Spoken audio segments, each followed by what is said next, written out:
Hello guys! Welcome once again sa aking YouTube channel. Ngayon, ang gagawin natin ay sweet potato leaves salad or mga kaibigan, talbos ng kamote na gagawin nating salad. Guys, 2-in-1 ho ito kasi yung sabaw, lalagyan natin ng gatas. Okay? So, guys, welcome once again sa aking YouTube channel. Yay! So guys, ngayon nahugasan ko na yung ating talbos ng kamote. Okay? Guys, kung bibili kayo, piliin nyo yung mas dark kasi mas healthy yun. So yan guys, ganyan lang. Napakabilis gawin. At a minimal cost mga kaibigan. So guys, this time, ilalagay na natin yung ating isang cup ng tubig dito sa ating kawali. Tapos, ilalagay natin yung ating talbos ng kamote. Tatakpan lang natin. After natin takpan at kumulo na, ready na ho ito. So guys, while waiting dito sa ating dahon ng kamote na maluto, ngayon maglalagay muna tayo ng half tablespoon ng salt. Tapos guys, half tablespoon ng sugar, white sugar. Tapos guys, gagamit tayo ng Del Monte Red Cane Vinegar. Ang gagamitin natin ay 6 tablespoons mga kaibigan. So 1, 2, 3, 4, 5, 6. So guys, 6 tablespoons ng Del Monte Red Cane Vinegar. Add natin yung ating paminta. We have our luya.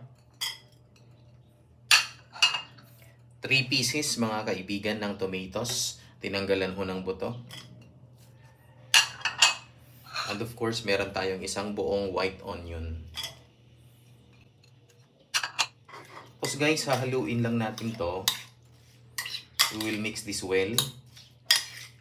Tapos after natin ma-mix to, mga kaibigan, ilalagay na natin dito yung luto na dahon ng kamote. Or sweet potato leaves in English. So guys, ang bango niya, sobrang bango. Mouth-watering mga kaibigan.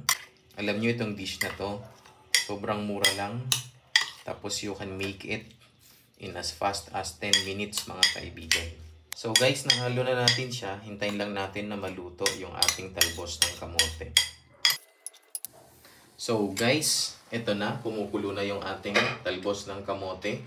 So mga kaibigan, ang gagawin natin, ilalagay na natin siya dito sa ating prepare na kanyang sauce. Okay, so guys, this time, tatanggalin ko na siya at ilalagay ko na siya dito. So patuluin lang natin mga kaibigan. Napaka-healthy ho nito. Tapos guys, itong sabaw na to, hindi ho ito sayang. Ito yung sinasabi ko kanina na pwede nating gawing drink mga kaibigan. So, ilalagay natin siya dito sa ating cup. Tapos guys, lalagyan natin ng isang sachet or 33 grams ng powdered milk mga kaibigan. Tapos pwede nating inumin kasi mayaman ho ito sa vitamina, guys. Or pwede nating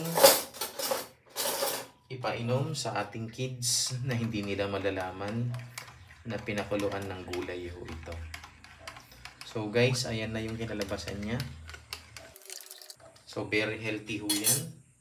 Tapos, ang gagawin natin dito, paghahaluin lang natin yung ating sauce dito sa ating dahon ng kamote. So guys, easy to make salad using sweet potato leaves mga kaibigan. So hahaluin lang natin to ng maigi para syempre manuot yung kanyang lasa. So ayan na guys, yung healthy nating ginawa ngayon. Alright? So friends, once again, please do not forget to subscribe on my YouTube channel and please share. Thank you.